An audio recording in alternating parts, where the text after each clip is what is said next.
memastikan bahkan dalam konteks Jakarta ini bisa-bisa ya fix ya Anies Baswedannya belum bisa berlayar ya, bahkan ya saya sering sampaikan goodbye Anies gitu ya, atau game over Anies. Ada bola liar di Kim Plus tadi yang bisa dimanfaatkan PDIP untuk membentuk poros baru. Di mana sikap politik PDIP? Ya apakah membiarkan ini mengalir begitu saja, atau ada orkestrasi-orkestrasi politik yang dilakukan oleh PDIP, misalnya mendukung calon independen, Hmm, ya. Kemudian oke. Anies juga di situ mendukung calon independen, ya udah. Ini kita habis-habisan, walaupun calon independennya sebenarnya bagian dari Kim Plus juga sebenarnya. Tribunnews on Focus, Tribuners kembali membersamai Anda hari ini bersama dengan saya Nila Irdah. Kita masih membahas terkait dinamika politik yang ada jelang Pilkada Jakarta yang baru saja hari ini Koalisi Indonesia Maju atau Kim Plus begitu ya mendeklarasikan calon gubernur dan calon wakil gubernurnya Ridwan Kamil bersama dengan Suswono yang merupakan kader dari PKS pada Senin hari ini. Dengan deklarasi ini Tribuner semakin gamblang bagaimana kemudian PKS meninggalkan calon yang sebelumnya digadang-gadang akan dinaikkan yaitu Anies Baswedan sebelum dipasangkan dengan Soebul Iman. Lalu bagaimana kemudian nantinya Pilkada Jakarta ini akan berjalan dan siapa sosok yang akan melawan Ridwan Kamil. Saya akan membahasnya dalam Tribun Sound Fokus hari ini bersama dengan pengamat politik dari Trias Politika, ada Mas Agung Baskoro. Mas Agung, selamat sore. Terima kasih sudah bergabung. Sore Mbak Nila. Terima kasih banyak menyempatkan waktunya, Mas Agung. Sembari kita masih melihat bagaimana kemudian deklarasi yang hari ini dilakukan oleh Kim Plus, begitu ya. Total ada 12 partai politik, kalau mungkin bisa saya rangkum di Kim Plus ini sendiri. Melihat deklarasi yang kemudian dilakukan Kim Plus mengusung Ridwan Kamil dan kader PKS untuk maju di Pilkada Jakarta. Seperti apa Mas Agung? Silahkan. Ya pertama memang secara apa ya, secara institusional ini kalau dibilang kejutan sih nggak kejutan Hmm, banget, karena memang dari pekan lalu kita sudah dengar desas-desus adanya pasangan RK Suswono ini, ya. sehingga ketika terwujud Kim Plus di Jakarta, memang ini koalisi yang gemuk ya, dan eh, kemungkinan juga ini bisa terimplementasi di tingkat nasional maupun di pilkada-pilkada strategis lain, menimbang Hmm, bobot politiknya, bobot elektoralnya cukup apa ya, cukup besar, cukup solid, memastikan bahkan dalam konteks Jakarta ini bisa-bisa ya fix ya Anies Baswedannya belum bisa berlayar ya, bahkan ya saya sering sampaikan goodbye Anies gitu ya, atau hmm, game over Anies seperti itu, karena ini praksis hanya menyisakan PDIP di seberang kekuasaan seperti itu. Jadi secara institusional ini sudah firm, solid bahwa Kim Plus memang akan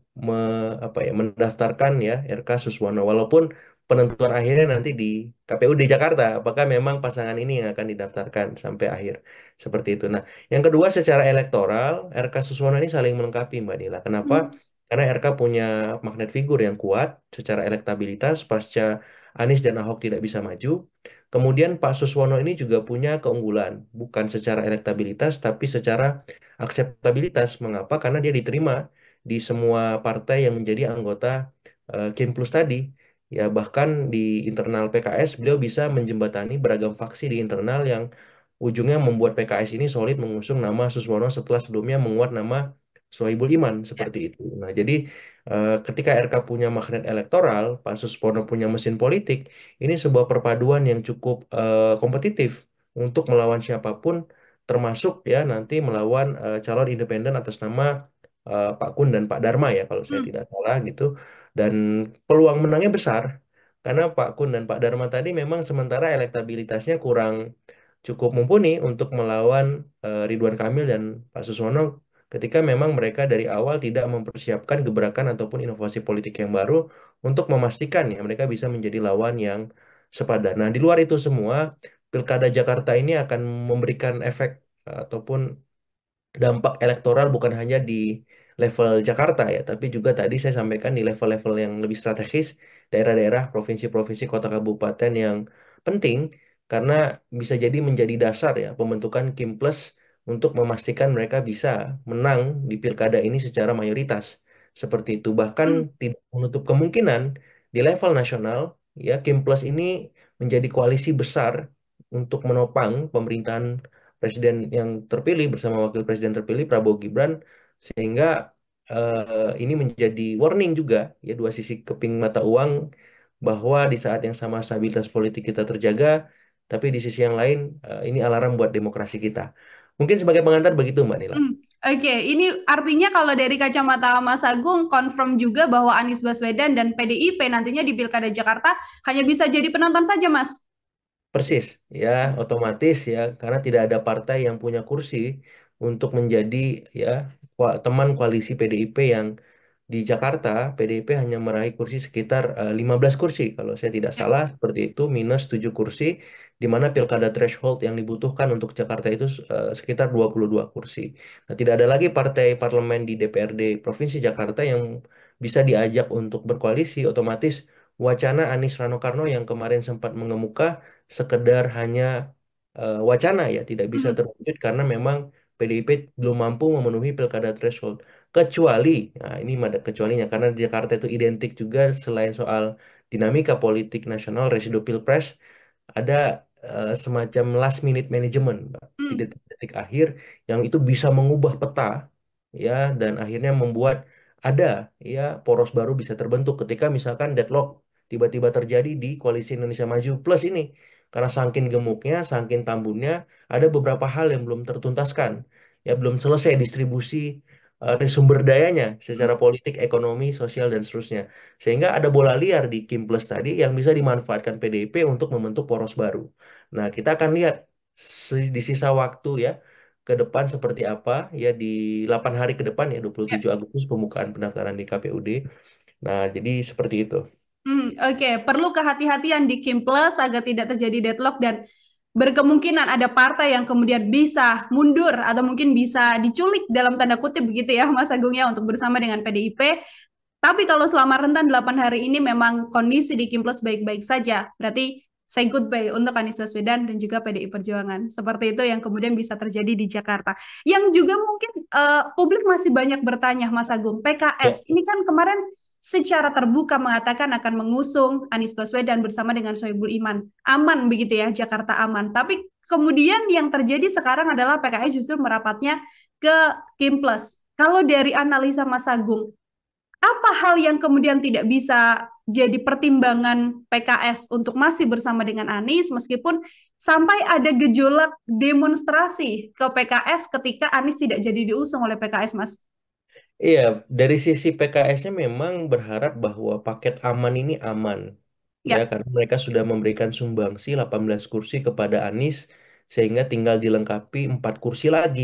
Itu kalau dari sisi PKS ya.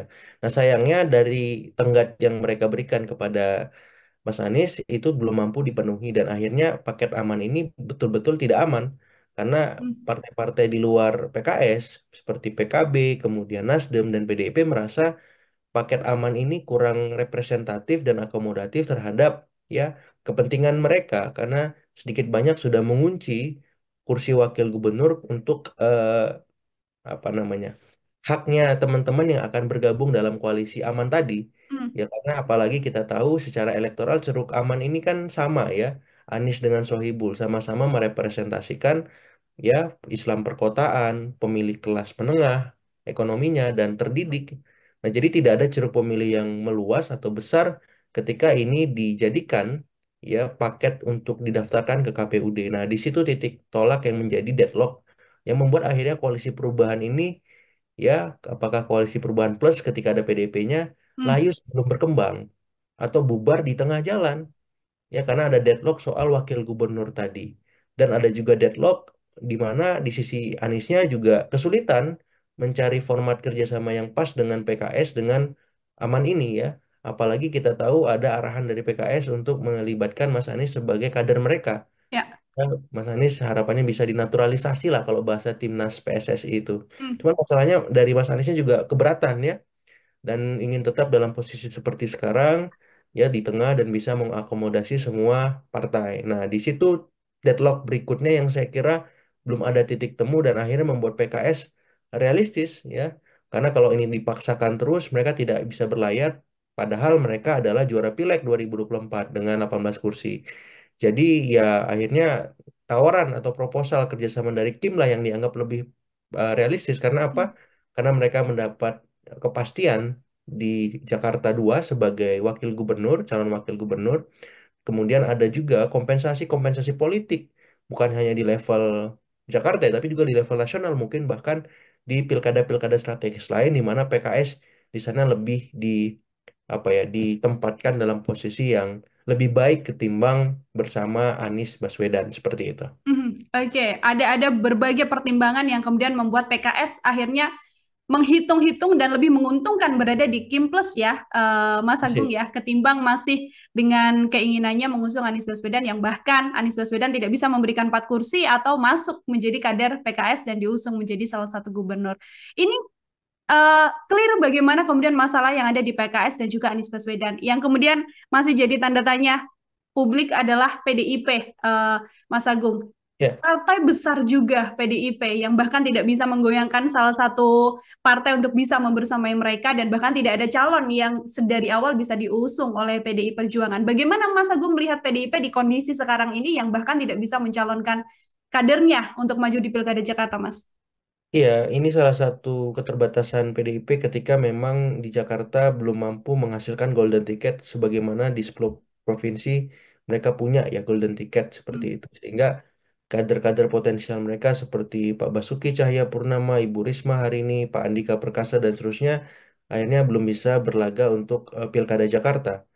Termasuk juga kita tahu bahwa kemarin sempat menguat nama Rano Karno ya, Ya. seperti itu. Jadi ini lagi-lagi sekedar wacana dan saya kira eh, aksi ataupun reaksi PDIP atas realitas antara RK Suswono versus independen kalau memang jadi independen disahkan Hmm. oleh KPUD ke, ke depan yang akan ditunggu oleh publik. Di mana sikap politik PDIP? Ya apakah membiarkan ini mengalir begitu saja atau ada orkestrasi-orkestrasi politik yang dilakukan oleh PDIP misalnya mendukung calon independen? Hmm. Ya, Oke. kemudian Anies juga di situ mendukung calon independen, ya udah. Ini kita habis-habisan walaupun calon independennya sebenarnya bagian dari Kim Plus juga sebenarnya Ah. misalkan. Ya. Nah, ini kan menarik ya, Hmm. sama-sama apa ya istilah saya zero sum game lah, sama-sama nggak dapat apa-apa ya udah yang menang independen aja misalnya. Itu di orkestrasi. Nah, itu kan menarik jadi lebih kompetitif dan Hmm. semua pendukung Anies dan pendukungnya Ahok bermuara di sana. Nah, tiba-tiba yang terpilih Pak Kun dan Pak Dharma kan itu luar biasa. Ya.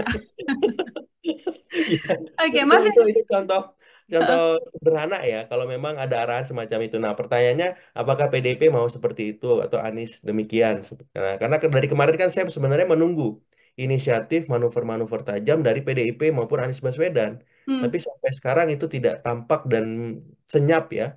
Ya, sebagaimana kita tahu bahwa ini kan Kim Plusnya hegemonik sekali wacananya dan manuvernya. Nah, saya berharap kemarin itu Koalisi Perubahan Plus juga sangat hegemonik ya. Misalkan Ibu Mega turun gunung, kemudian Mas Anies Baswedan langsung di depan layar, langsung bermanuver seterusnya. Jadi itu nggak kita lihat dan akhirnya ya Hmm. wajar. Akhirnya ketika Kim Plus mulus ya, kemudian berhasil menggolkan misalkan RK Suswono seperti itu. Oke, di Jakarta PDIP yang kemudian hanya bisa jadi penonton saja. Ya, Tribuners, demikian obrolan saya bersama dengan pengamat politik Trias Politika Mas Agung Baskoro melihat situasi dan dinamika yang terjadi di Pilkada Jakarta dengan dideklarasikannya Ridwan Kamil dan juga Suswono. Anies Baswedan dan juga PDIP saat ini hanya bisa menjadi penonton sembari menunggu 8 hari yang akan terjadi diskusi panjang di Koalisi Indonesia Maju Plus dengan 12 partai politik. Apabila ada deadlock, masih ada kemungkinan PDIP bisa mencalonkan kader dengan penambahan kurang lebih 7 kursi lagi dari partai politik untuk bisa mengusung salah satu calon maju melawan Ridwan Kamil dan juga Suswono. Nantikan obrolan saya lainnya dengan sejumlah tema-tema lain dan narasumber-narasumber lain hanya dalam Tribun News on Focus. Saya Nila Irda pamit undur diri. Terima kasih dan sampai jumpa. Download Tribun X sekarang. Menghadirkan lokal menjadi Indonesia.